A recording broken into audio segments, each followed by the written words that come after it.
people also ask me, where's the Mecca of blues? You know, they say, some people say it's in New Orleans, some people say it's Memphis, some people say it's somewhere down in Mississippi. I probably shouldn't say it, but the best kept secret is probably Washington, D.C. That's where I think the Mecca of blues is, because that's where I live and that's where all my friends are that play blues. One of the most important things for my students to learn here at Port Townsend is how to practice and what to practice. That's got to be the most important thing. And in what I mean is not only how to pluck the strings on the guitar, but how to do it rhythmically. And that's a little bit different. There's a lot of people that can go through the motions, and that's exactly what they're doing, is going through the motions with no rhythm. So that is the very, very most important thing that I try to convey to my students. So I'm asked, where do I want to be in 5 years? And my best answer at this point in time is 5 years from now, I'd like to be sitting in this chair talking about where I want to be an additional 5 years from then. So the type of legacy that I would like to leave behind is to see these students that are in my class right now go on and become great musicians themselves, and to be able to say that, hey, I studied under Rick Franklin and he did a terrific job to get me where I'm at. That's what I'd like to see. My students go on and do well for themselves. The one neat thing about the students that I have here at Port Townsend is that everybody is very, very eager to learn. And they're eager to learn how to do things, you know, that could take them to the next level. And what I try to stress to them is that you get these basics and these fundamentals down, then you'll be able to take it to the next level without having to relearn different things. There's a lot of people that can play a lot of difficult songs, but sometimes their mechanics and stuff aren't correct, and they can't take it any further than that.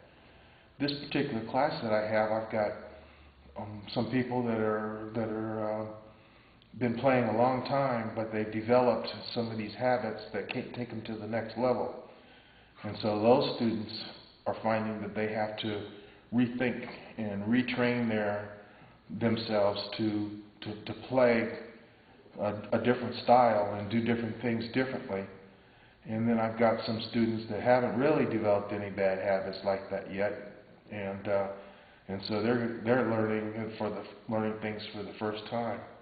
The age group varies. I've got a student as young as 12 years old in my class with very small hands, so that's his limitation right now. I'm playing some of the crazy fingerings, but being that young and getting him into the discipline of the correct way of doing things, he'll be able to go a long ways.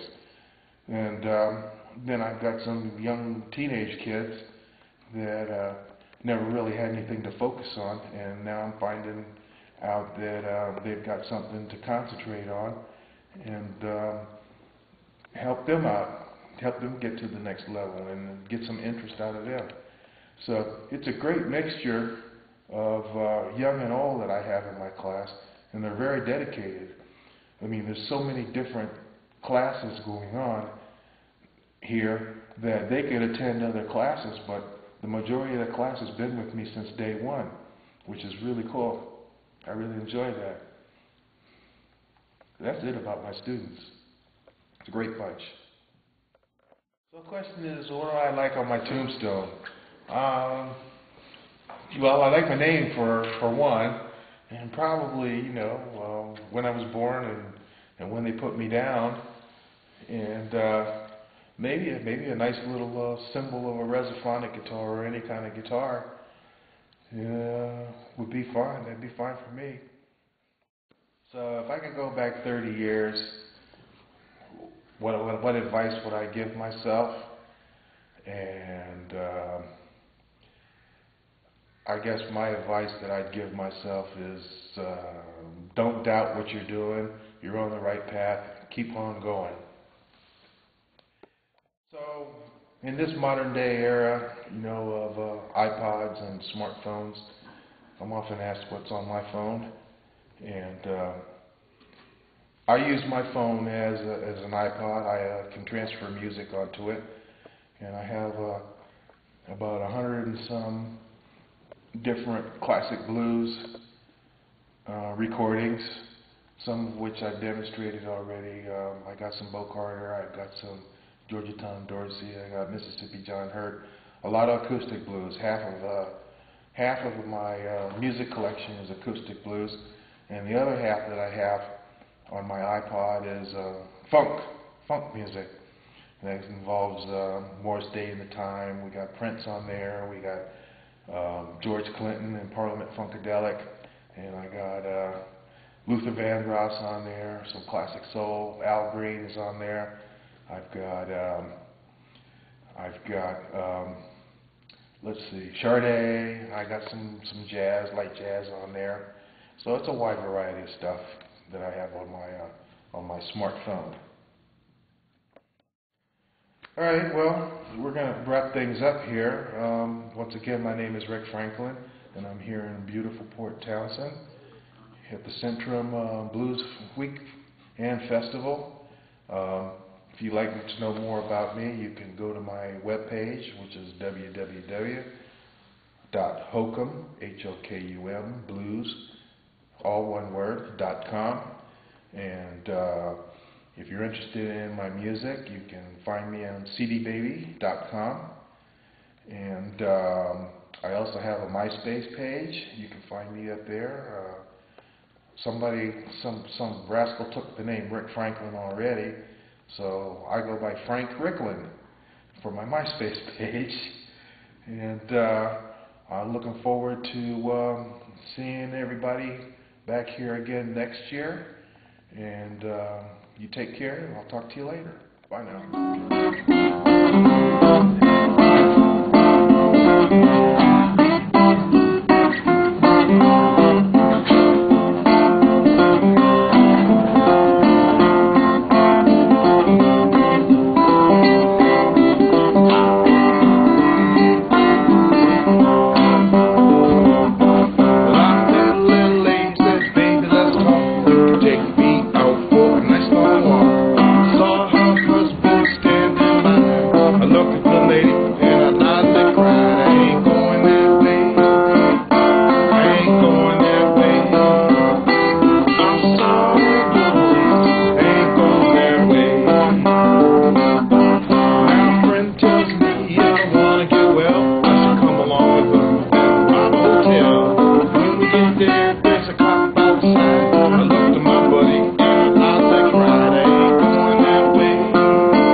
tells me